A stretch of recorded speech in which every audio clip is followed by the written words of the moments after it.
Tajuk program kami hari ini ialah Malaysia Culinary International and Islamic Heritage, di mana ada juga peserta-peserta daripada luar negara, contohnya daripada Timur Tengah seperti Sudan, Egypt, Palestin, dan juga para peserta dari Indonesia. Walaupun negaranya mengalami bencana, tapi mereka masih mampu untuk datang dan bersama-sama kami. Alhamdulillah. Tujuan kami mengadakan Malaysian Islamic Heritage ni adalah lebih kepada cara penyediaan makanan secara Islam, itu halal dan thayyibah, dan juga green competition itu bermaksud di mana kami mengamalkan ESG lah, yang amat dialu-alukan, di mana segala leftover makanan kami simpan dan jadikan komposit baja, dan juga minyak-minyak masakan kami recycle untuk jadikan sabun. So tujuannya memberi pendedahan kepada penyedia-penyedia makanan profesional dan para pelajar bagaimana bersama-sama menjaga makanan dan warisan, dan juga menjaga persekitaran. Itulah tujuannya, di mana itulah keunikannya program kami ini. Saya rasa insyaAllah jika diberi peluang, kami akan cuba mengadakan event yang lebih hebat pada tahun depan insyaAllah. Di antara hall Tanjung dan hall Teratai, kami ada cold kitchen dan hot kitchen. The hot cooking di sebelah kiri kita tu ialah di mana para pelajar dan juga penyediaan makanan profesional, dan juga kadang-kadang ada suri rumah yang bersama-sama kami, dan juga ada golongan OKU juga, di mana mereka akan bertanding 7 kategori. Dari pelbagai-bagai masakan Western, Asian fusion, Chinese, Middle Eastern menu, dan akhir sekali pastry lah yang kita adakan di sini. Saya Devi Novianti dari Indonesia, khususnya Provinsi Riau, Pekanbaru. Walaupun kami ada bencana alam, kami tetap ikut partisipasi dalam lomba di Malaysia ini. Kami dekor, nanti rendang sama asam pedas. Asam pedas belum lagi rendang, asam pedas anak kami, anak sekolah, rendang saya. Saya bersyukur kehadap Allah SWT. Memang ini merupakan satu very challenging lah untuk saya melakukannya, kerana ini adalah julung-julung kali, dan para chef juga, para juri juga amat teruja untuk join event ni, kerana Islamic Heritage is not easy lah untuk melakukan, kerana beberapa kriteria yang perlu diambil kira. Kita ada juga peserta-peserta non-Muslim yang bersama-sama kita, kerana mereka ingin tahu bagaimana penyediaan secara halal tu. Apa yang kita masukkan, di mana sebelum masuk penciptaan kami menanya dia kena they have to declare the ingredient, apakah bahan-bahan yang digunakan, sama ada color tu edible ke, contohnya sayur-sayuran ada pakai pesticide ke, dari mana bahan-bahan tu disediakan. InsyaAllah saya rasa kita juga dalam masyarakat perlu diberi kesedaran bagaimana menjadikan penyediaan makanan yang bersih, halal dan thayyibah, insyaAllah. Saya rasa program ni bagus sebab dia bagi exposure dekat kita semua. So bukan setakat kita tengok dalam kita punya, kita tengok orang lain punya. So secara tak langsung kita dapat ilmu lah, kita boleh absorb, dan kita create another benda yang baru lah. Sebagai peserta muda, mungkin apa yang awak ingin keluarkan? Yang saya ingin tunjukkan tropical garden lah. So ada burung, ada merak kat sini. Nanti belum buka lagi sebab belum judge lagi. Alhamdulillah, terima kasih buat penganjur kerana mengizinkan upacara sebegini. Ini adalah satu acara di mana kita mengetengahkan skill yang orang kata di mama usia. Mencari pelapis. So akhir 2025 ni ada acara yang begini untuk mencari bakat muda, dan alhamdulillah kepada organizer, terima kasihlah kerana menganjurkan. So peluang kejayaannya memang luas. Saya pun bekerja di salah satu catering company dan juga kini mengajar. Alhamdulillah perjalanan tu cantik dan lurus lah. Cumanya bila pertandingan macam ni, merapatkan silaturahim kami semua dan juga sahabat andai.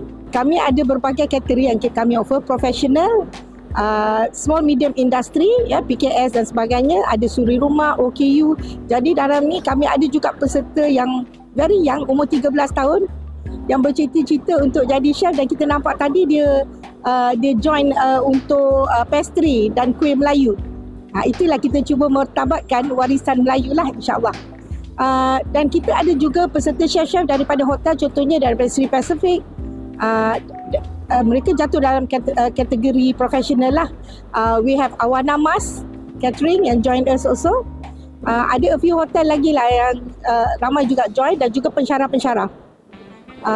Selain pada tu, kita ada of course lah culinary student lah yang datang dari pelbagai colleges dan university untuk bersama-sama untuk menunjukkan inovasi mereka lah.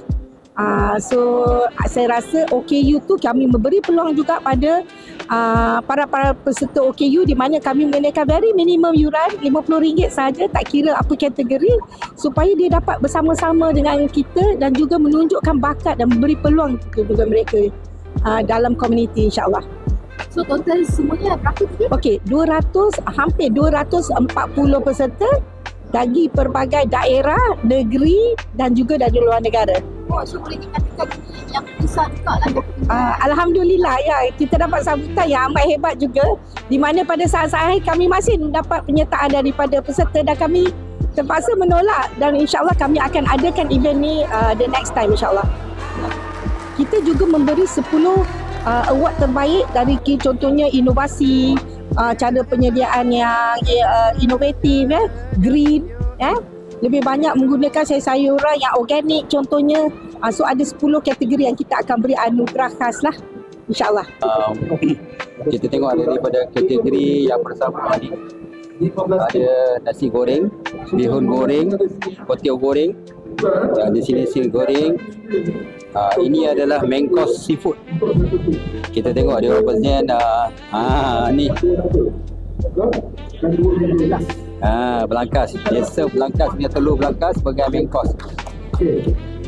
Assalamualaikum, saya Zara Alisa binti Muhammad Syafiq Asli. Saya umur 12 tahun dari SK Seri Tiram, Tanjung Karang. Saya hari ni susun yang tu sebab kita nak tunjukkan dekat orang luar negara, sebab yang ni international, yang makanan dekat Malaysia yang sedap-sedap, yang banyak-banyak menarik. So buat apa ni? Deko kuih. Saya Siti Zubaida binti Hasbullah. Okey, overall program yang dijalankan hari ini memang walaupun julung kali yang dijalankan oleh Puan Nora daripada Global Extra Avenue, dia mendatangkan banyak impak yang saya nampak kepada student. Sebab saya tengok from the beginning daripada pagi sampai ke time ni, memang budak-budak yang pelajar-pelajar ni so excited. So I hope that event ni akan berterusan, dan kita untuk meningkatkanlah taraf ekonomi pelajar-pelajar ni, bila dia keluar nanti dia dah ada satu misi dan visi yang dia nak pergi. InsyaAllah itu yang kita cuba pertengahkan pelajar-pelajar daripada bidang masakan ni kepada tahap bukan dalam negara je, luar negara sekali, insyaAllah. Bidang culinary ni kadang-kadang dulu tidak kurang mendapat sambutan. Kalau kita tengok para pelajar pun selalu para pelajar yang tidak dapat tempat di universiti dan sebagainya di APT. Tapi sekarang ni food for thought sedangkan bahasa Inggeris lah, di mana apa yang kita makan sebenarnya mengaktifkan minda kita, memberi khasiat mineral, vitamin dan sebagainya. Contohnya macam kanak-kanak tadi, macam Tuan Haji mention, Ika mention, ada yang kanak-kanak tidak dapat memenuhi nutrisi makanan. So insyaAllah kalau kita diberi peluang, sepertinya macam ada event-event ni, kita ada beri some awareness di mana masyarakat akan lebih prihatin dengan apa yang mereka makan.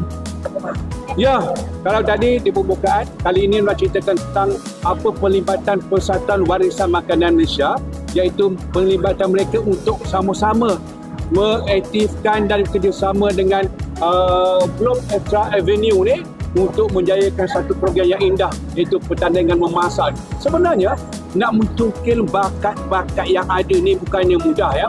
Pertamanya kena konsisten.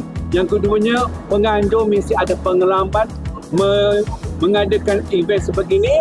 Daripada A sampai Z, kena faham apa itu event, apa itu pertandingan memasak.